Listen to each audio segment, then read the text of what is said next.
Okay, listen बच्चों, last class में मैंने तुम्हारे को इस चैप्टर को समराइज कर दिया था। फॉर्म्स ऑफ सैलरी कंप्लीट हो गया था, हमारे अलाउंसेस कंप्लीट हो गए थे और हमारे परक्विजिट्स कंप्लीट हो गए। ठीक है, अब इस चैप्टर के में एक आपका एक परक्विजिट बचा हुआ है, दैट इज मोटर कार। अब वो मोटर कार को जरा आप ध्यान से समझ लो। ऐसा है, कार फैसिलिटी जब एम्प्लॉयर आपको दे रहा है, पहले मैं आपको अपने साइड अभी पहले आप इसे समझो।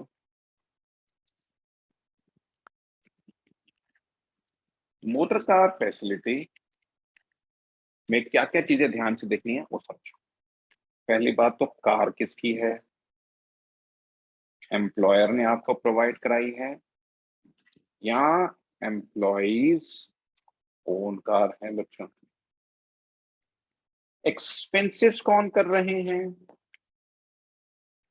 एम्प्लॉयर कर रहे हैं या एम्प्लॉई हिमसेल्फ कर रहे हैं। और कार का यूज क्या है, ऑफिशियल यूज हो रहा है कार का, प्राइवेट यूज हो रहा है या पार्टली ऑफिशियल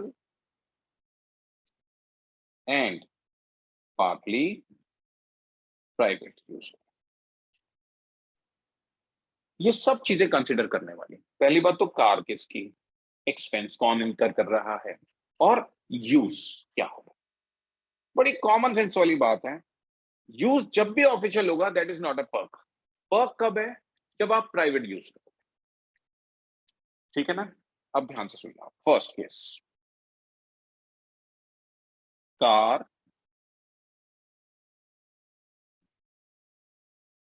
एम्प्लॉय की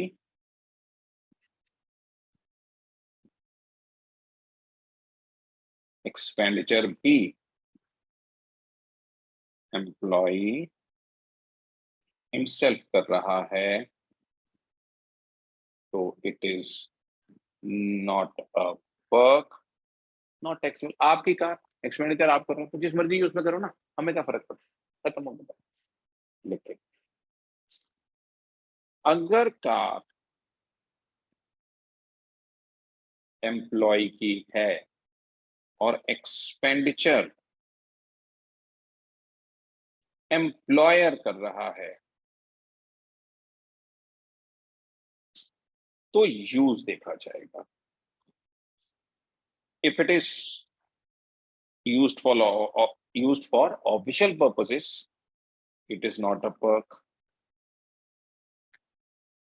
ये कोई पर्क्विजिटी नहीं है, आपको फैसिलिटी नहीं है। कार तुम्हारी अपनी है, एक्सपेंसेस मैं कर रहा हूं, पर तुम यूज तो ऑफिशियल कर रहे हो। अगर तुम प्राइवेट यूज कर रहे हो, होली प्राइवेट यूज कर रहे हो, तो ध्यान से देखो, कार तो तुम्हारी अपनी है, मेरी पॉकेट से एक्सपेंसेस जा रहे हैं तुम्हारे लिए। कार तो तुम्हारी अपनी है, मेरी पॉकेट से एक्सपेंसेस जा रहे हैं तुम्हारे। तो actual expenditure, actual expenses incurred by employer less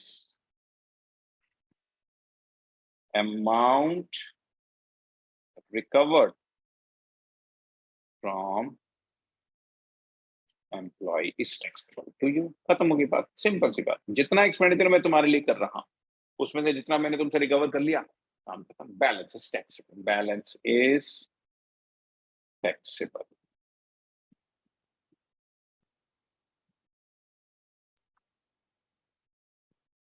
but अगर कार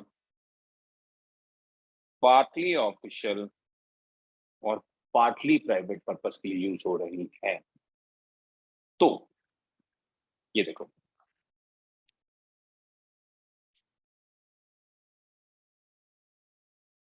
कि सिचुएशन नंबर 4 देखो, सिचुएशन नंबर 5।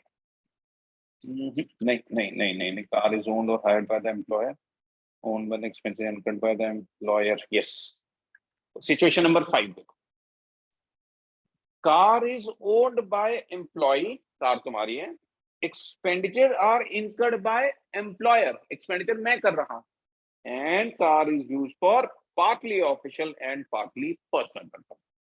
इस केस में आपको actual expenditure incurred by the employer minus expenditure pertaining to official use minus anything recovered from the employee is taxable in the hands of employee। बड़े ध्यान से सुनना, अगर मेरे पास कोई ऐसा सिस्टम है जिससे कि मैं ये पता लगा सकूं कि ये जो पार्टली पार्टली यूज हो रहा है, ध्यान से समझना, ये जो पार्टली यूज हो रहा है इसमें अगर मुझे ये पता लग सकता है कि इसमें ऑफिशियल कितना है, तो ऑफिशियल तो नॉट टैक्सेबल है, और इसमें से जो प्राइवेट पार्ट है तो प्राइवेट पार्ट में actual expenditure less amount recovered minus हो जाएगा, जैसे ऊपर मैंने आपको बताया।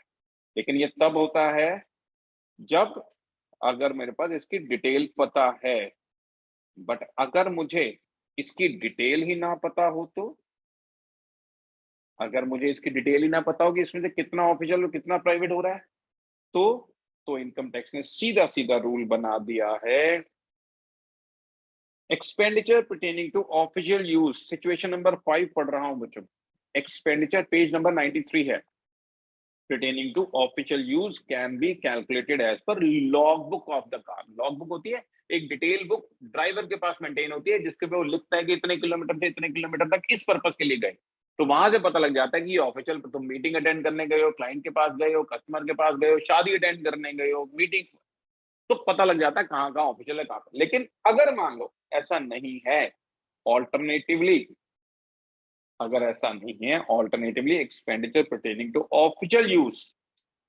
ईदा can be calculated at the rate of 1800 per month and 2400 रुपए पर मंथ। ये मैं तुम्हारे को इसको डिटेल में बताता हूं। अगर ऐसा नहीं है, if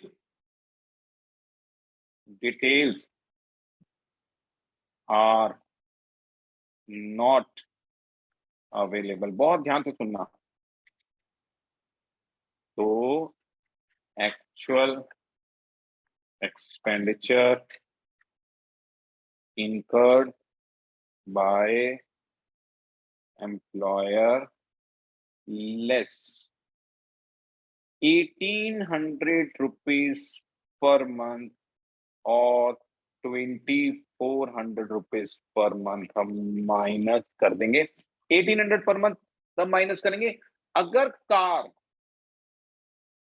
less than 16 horse power की है, और तुम्हारे लिए वैसा ऐसा होता नहीं है, पहले ही बता दूं, फिर भी, और 1600 सीसी, 1600 सीसी या 16 हॉर्स पावर से कम है तो, और अगर मोर देन 16 हॉर्स पावर है, एक मिनट, एक मोर देन, एक सेकंड, इसको भी मैं देख लेता हूँ, और लेस, बिल्कुल ठीक है।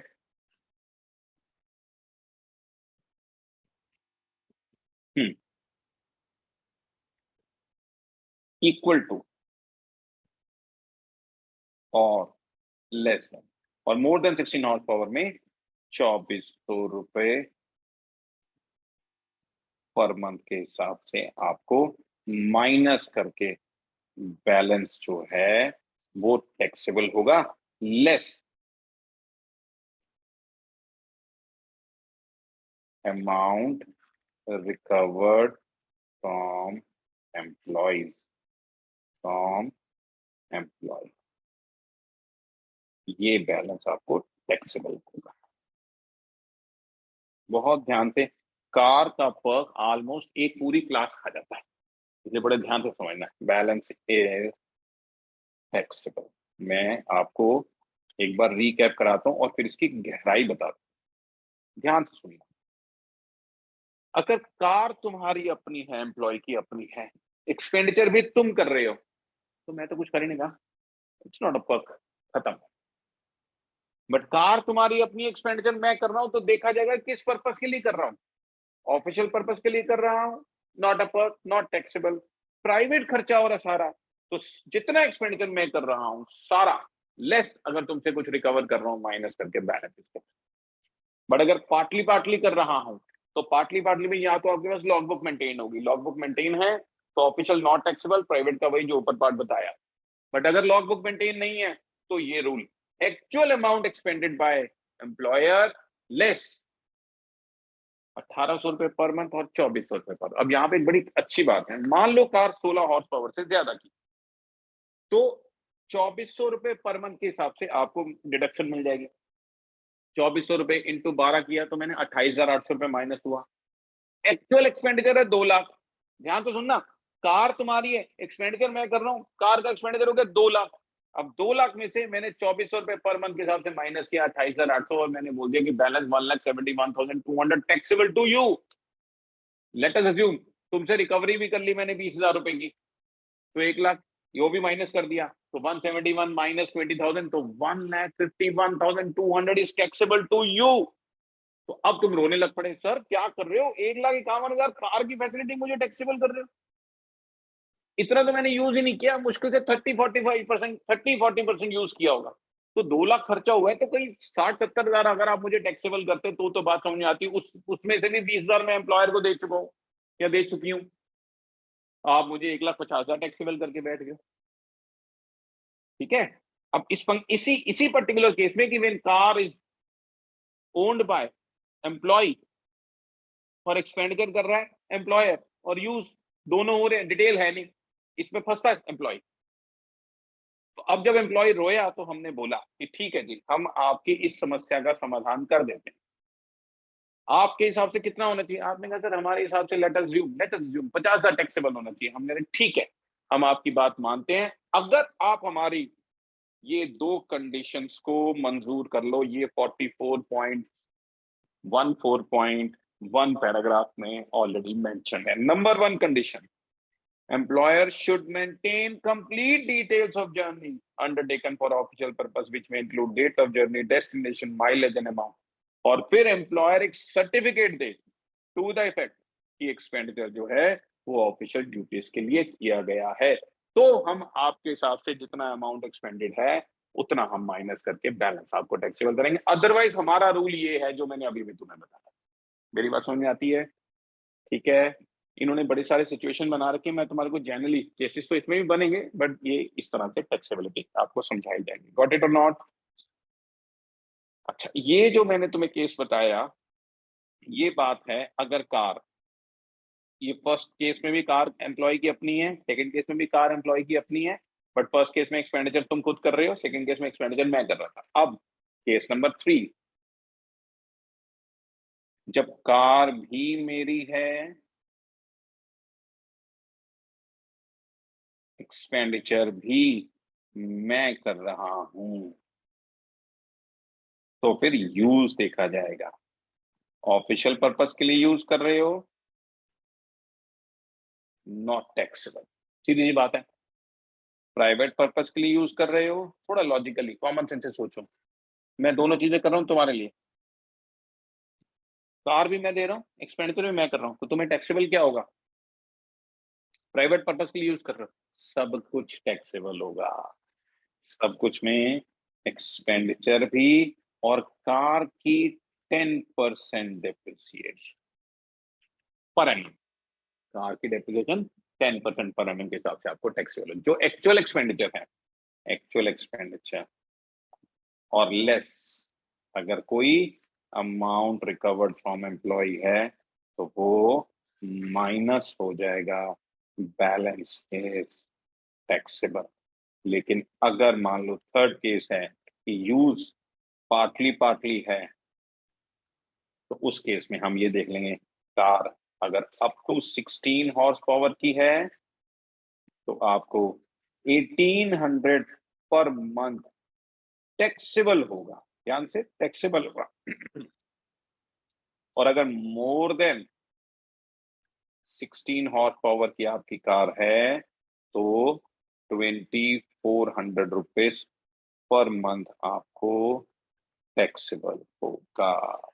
ध्यान से सुनो, कार मेरी है, एक्सपेंडिचर में मैं कर रहा हूँ, यूज ऑफिशियल है, नॉट अ पर प्राइवेट है, तो सारा टैक्सेबल, सारा मतलब actual expenditure plus 10% depreciation per annum, less amount recovered. लेकिन अगर पार्टली पार्टली यूज कर रहे हो तो फिर और डिटेल नहीं है, तो उस केस में सीधा 16 हॉर्स पावर तक की कार अगर तुम्हें दी गई है तो 1,800 रुपए पर मंथ टैक्सेबल हो जाएगा। और अगर 16 हॉर्स पावर से ऊपर की है तो तुम्हें 2400 रुपए पर मंथ टैक्सेबल हो जाए, right? Is it all right? हाँ, yes, this is taxable amount बेटा, this is taxable amount, right? Right. और एक बात लॉजिकली समझना, ये बहुत कम स्टूडेंट माइंड में रखता है, मैं तो बहुत जोर देके बताता हूँ लेकिन बहुत कम स्टूडेंट इसको माइंड में रखता है कि जब भी मैं आपको लमसम अमाउंट टैक्सेबल कर रहा हूं, जैसे इसमें 1800, इसमें 2400, तो अमाउंट रिकवर्ड फ्रॉम एम्प्लॉय की डिडक्शन नहीं मिलेगी, वो माइनस नहीं होगा। जब एक्चुअल चीजें टैक्सेबल होंगी, देखो एक्चुअल एक्सपेंडिचर ऊपर टैक्सेबल हुआ है यहां पर, तो यहां पर आपको amount recovered from employ minus हुआ है। बट जहां पर एक लमसम अमाउंट आपको टैक्सेबल किया जा रहा है, उसमें अमाउंट रिकवर्ड फ्रॉम एम्प्लॉय कभी माइनस नहीं होगा। ये एक बड़ा, एक मैं आपको मंत्र दे रहा हूँ, बच्चा इसमें बड़ा कंफ्यूज रहता है कहाँ माइनस करना, कहाँ जहां एक्चुअल टैक्सेबल होगा वहां डिडक्शन होगी, जहां लमसम हमने टैक्सेबल कर दिया वहां कुछ। ठीक है जी। और अब लास्ट केस है most probably fourth, car employer की है, मतलब कार मैं दे रहा हूं और एक्सपेंडिचर तुम कर रहे हो, एम्प्लॉई हिमसेल्फ। तो यूज देखा जाएगा, थोड़ा सा लॉजिकली सोचो, अगर ऑफिशियल पर्पस है तो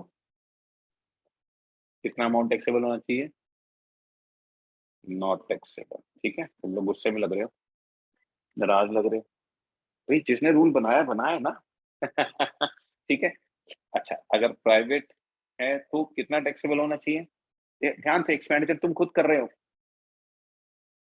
तो सिर्फ 10% डेप्रिसिएशन टैक्सेबल होना चाहिए, बिकॉज कार तो तुम एम्प्लॉयर की लेके घूम रहे हो, तोड़ फोड़ तो उसी में कर रहे हो, एक्सपेंडिचर तो तुम्हारा अपना है। ठीक है ना? लेस अमाउंट रिकवर्ड जो है वो तो माइनस होना ही होना है, less amount recovered, balance is taxable. और अगर तुम पार्टली पार्टली यूज कर रहे हो तो 16 हॉर्स पावर तक की कार का 900 रुपीज पर मंथ टैक्सेबल होगा। ये शायद मैं कुछ अमाउंट चेंज बोल रहा हूँ, 900 नहीं होना चाहिए, ये अमाउंट होना चाहिए, हाँ 900 है, ठीक है। 900 rupees per month is taxable, sorry 600, 600, और मोर देन 16 हॉर्स पावर में, वही मैं सोच रहा था, कुछ गड़बड़ की है मैंने, 900 पर मंथ इज टैक्सेबल। और इसमें एक चीज का आपको ध्यान रखना है, अगर शॉपर भी एम्प्लॉयर ने आपको प्रोवाइड कराया है तो shopper 900 rupees per month taxable हो जाएगा, अगर ड्राइवर भी साथ में दिया है तो। ठीक है जी, पर मंथ। अब देखो जनरली लॉजिकल बात ये बनती यहां पर ध्यान से सुनना, कार एम्प्लॉयर की है, केस नंबर 4 की बात कर रहा हूं, कार एम्प्लॉयर की है, एक्सपेंडिचर एम्प्लॉय कर रहा है, तो ऑब्वियस है ड्राइवर भी एम्प्लॉय खुद रखेगा। जनरल भाई, लॉजिकल समझो, कार एम्प्लॉयर के है ना सिर्फ, ड्राइवर खर्चा तो तुम कर रहे हो तो ड्राइवर भी तुम ही रखोगे, इसलिए उसकी सेपरेटली बात नहीं की गई। बट मान लो स्टिल ड्राइवर एम्प्लॉयर ने भी रख कर दिया हुआ है, तो आपको 900 रुपीज पर मंथ, वैसे तो होता नहीं है पर फिर भी हम लिख देते हैं, ड्राइवर 900 रुपीज पर मंथ अलग से टैक्सेबल होगा। यस और नो? ठीक है ना? अब यहाँ तुम्हें इनकम टैक्स में बड़ी अच्छी छूट दे रखी है, सिर्फ 900 रुपीज पर मंथ के हिसाब से ड्राइवर तुम्हें टैक्सेबल हो रहा है, जबकि ड्राइवर की सैलरी कितनी होती है। ठीक है ना? Got it? क्लियर? अब इसको मेरे ही स्टाइल से पढ़ना, बुक में से अब तुम्हें देखने की जरूरत नहीं पड़ेगी। अब कुछ छोटी छोटी बातें, सिचुएशन नंबर 6 समझो, page number again 93, situation number 6, any automotive conveyance other than car, तुम्हें दी बाइक दी गई है, स्कूटी दी गई है, ठीक है ना, owned by employee and expenses are incurred by employer, तो उस केस में इफ सच कन्वेंस, अगर ऑफिशियल पर्पस के लिए है तो कुछ भी टैक्सेबल नहीं है। उसके बाद conversely if such conveyance is used by the partly for official and partly for private purpose, then actual amount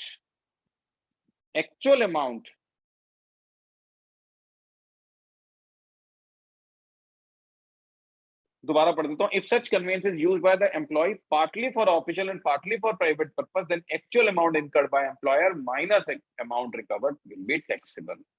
right ji. और लास्ट बात है, ऑफिशियल यूज के लिए आपको लॉगबुक अगर मेंटेन है तो ठीक है, otherwise alternatively expenditure pertaining to official use 900 rupees per month minus हो जाएगा. एक्चुअल एक्सपेंडिचर जैसे मैंने अभी बताया कार के केस में मैंने क्या बताया, ये वाला, ये जो सबसे ज्यादा रोने वाला केस था. Actual amount expanded by employer less 1800 या 2400 किया था. यहाँ पर अगर बाइक स्कूटर है तो 900 रुपीज पर मंथ की रिडक्शन मिलेगी. अगेन एम्प्लॉय को दिक्कत है कि नहीं नहीं नहीं सर इतना टैक्सेबल मत करो, तो हमने कहा वही दोनों कंडीशन फॉलो कर लो, लॉगबुक मेंटेन करके एम्प्लॉयर से सर्टिफिकेट ले आओ. Yes sir. ठीक है, क्लियर और नॉट? ठीक है, डन है. राइट. अब इससे रिलेटेड एक दो छोटी छोटी बातें और समझ लो. मीनिंग ऑफ मंथ का क्या मतलब है? मंथ का मतलब है कंप्लीटेड मंथ. यानी कि अगर मान लो तुमने 5 सितंबर को गाड़ी ली तो सितंबर काउंट नहीं होगा, सिर्फ कंप्लीटेड मंथ. तो अक्टूबर, नवंबर और दिसंबर. ठीक है. नंबर 2, व्हेन 2 और मोर कार्स आर अलाउड, अगर तुम्हारे को 2 से ज्यादा कार अलाउड हैं, तो इफ द एम्प्लॉयर प्रोवाइड्स 2 और मोर car, the taxable value in respect of only one such car selected by employee shall be determined according to the rules given in situation 3. In respect of other remaining car or cars, the value of the perk shall be calculated. ये मैं आपको ना अपने तरीके से बताऊंगा. Actually ऐसा है, अगर मैंने आपको एक से ज्यादा कार दी है तो एक कार, मैं अपने शब्दों में बताता हूँ, partly official partly private purposes के हिसाब से टैक्सेबल होगी. बाकी जो दूसरी तीसरी कार दी है वो सारी प्राइवेट के हिसाब से टैक्सेबल हो जाएंगी. बड़ी लॉजिकल और कॉमन सेंस. मान लो मैंने तुम्हें 3 कारें दी हुई, तो 3 कार पे अजय देवगन हूं क्या? समझे कि नहीं समझे? ऑफिशियल के लिए तो एक ही यूज कर रहे हो ना, तो एक पार्टली पार्टली यूज करेंगे टैक्स. ऑफिशियल तो किसी को नहीं मानेंगे पार्टली, बाकी दोनों जो बची या तीनों जो बची, जितनी भी बाकी बची वो सारी प्राइवेट के हिसाब से टैक्सेबल होगी. यस और नो? ठीक है जी. इसके अलावा car facility between office and residence, ये बहुत समझने वाली बात है. ऑफिस से घर जाना, घर से ऑफिस जाना ऑफिशियल पर्पस गिना जाएगा. ऑफिस से कन्वेंस पे, तुम्हें याद है बच्चों, सब ठीक हो ना? पक्का ठीक हो? Perfectly all right. Income tax पढ़ रहे हैं, थोड़ा माइंड, बड़ा फोकस रहना है आपका. बहुत जोर लगा रहा हूं मैं, तुम भी उतना जोर डालोगे तब कुछ आउटपुट निकलेगी. अदरवाइज मतलब मैं आटा डालता रहूंगा, तुम पानी डालते रहना, फिर वो कुछ नहीं बनेगा. ठीक है. कन्वेंस अलाउंस याद है कितना टैक्सेबल होता है? हाँ, जय श्री राम. कोई बात नहीं. जितना कन्वेंस की फैसिलिटी पे खर्च तुमने, कन्वेंस यानी कि ऑफिशियल ड्यूटीज के लिए लोकल लिमिट्स में जितना तुमने ड्राइव कर लिया उतना है, एग्जाम्प्ट हो गया. बैलेंस कुछ बचा लिया तो वो टैक्सेबल है. लेकिन वहां पर ऑफिस से घर जाना, घर से ऑफिस जाना तुम्हारा प्राइवेट पर्पस गिना जाता है. समझे कि नहीं समझे? बट मोटर कार फैसिलिटी में ऑफिस से घर जाना और घर से ऑफिस आना ऑफिशियल पर्पस गिना जाता है. इन दोनों का डिफरेंस समझना आप. When we are studying tax, it should be on a professional level. देखो बहुत हल्के लेवल पे तो कोई भी करा देगा, आप समझ रहे हो ना, आपको खुद ही मजा नहीं आएगा कि इसमें क्या हो रहा है. समझ रहे हो बेटा? मैंने आपको कन्वेंस फैसिलिटी देने का मतलब, आपके पास स्कूटी है, आपने कहा हाँ सर है, मैंने कहा आपको मार्केट जॉब मिलेगी, मतलब फील्ड जॉब मिलेगा, देंगे ठीक है जी. अब फील्ड जॉब में तुम एक कस्टमर, दूसरा कस्टमर, तीसरा क्लाइंट, चौथा डीलर, अटर्न पटर्न पे जाती है, यहाँ तक तो ठीक है. तो ये तो ऑफिशियल ड्यूटीज है, इसमें जितना खर्च कर रही है तो ठीक है. अब उसके बाद तुम ऑफिस आई और ऑफिस से घर चलेंगी, तो अब घर जाने का पेट्रोल मैं थोड़ी दूंगा. और फिर सुबह घर से ऑफिस है, उसका भी पेट्रोल तुम मुझसे मांग रही हो सर, ये तो ऑफिशियल ड्यूटी. ना ना ना, ये ऑफिशियल कैसे होगी? मान लो कि सारा ही ऑफिशियल है, तो इसका मतलब तुम्हारे घर पे जो खाना बन रहा है वो भी ऑफिशियल है. Getting in? ऑफिस आना तो तुम्हारी ड्यूटी है ना. लेकिन कार फैसिलिटी में सोचो, अब तुम्हारा कैलिबर हाई हो गया और तुम कार वाले लेवल पे आ गए, तो अगर मैंने तुम्हें कार फैसिलिटी दी है तो कार पे जाओगे, कार पे ही आओगे, कि वो भी नहीं करोगे? तो ये ऑफिशियल माना जाता है. समझे कि नहीं समझे? ठीक है ना? हाँ. और अब एक last part, conveyance facility to जजेस और इलेक्शन कमिश्नर टोटली एग्जेम्प्टेड है. ठीक है जी. एम आई राइट? ठीक है। अच्छा, एक और बहुत अच्छा पॉइंट था, वो यहाँ पर मेरे को नजर नहीं आ रहा। एनीवे ये जब आप अच्छी तरह से पढ़ के आओगे तो इसका क्वेश्चन मुझे तुम्हें कराना है। क्वेश्चन जो है वो मैं आपको अब कहो तो अभी, कहो तो अगली क्लास में। पहले रीड करके आना चाहते हो फिर कराऊं या अभी कराऊं? जल्दी बोलो। अभी करा दूं? लो सुनो फिर। First situation 44.14 P1. X is employed by a company. He has been provided a car. So car employer 1200 cc less than 16 है. Owned by employer. Cost of car 4,26,000. Expenditure incurred by company. Expenditure भी employer कर रहा है. Car भी employer की, मेरी expenditure भी मैं कर रहा हूं. क्या क्या? पेट्रोल है, ड्राइवर है, मेंटेनेंस है, कुछ भी है. और car can use by x partly for official and partly for private purpose. और 12,000 तुमसे रिकवर किया मैंने. अब सोचो, कार मेरी, एक्सपेंडिचर भी मेरा, यूज बोथ यूजेस में आ रहा है. तो अगर लॉग बुक मेंटेन नहीं है तो सीधा 16 हॉर्स पावर से कम पे 1800 रुपए पर मंथ टैक्सेबल, 16 से ऊपर 2400 रुपए पर मंथ. तो 1800 रुपए पर मंथ टैक्सेबल. और amount recovered from employ minus नहीं होना, क्योंकि मैंने बताया ना जब लमसम अमाउंट टैक्सेबल होगा तो माइनस नहीं होना. ये 1800 इंटू 12, ये देखो 21,600 रुपए आता है. ठीक है.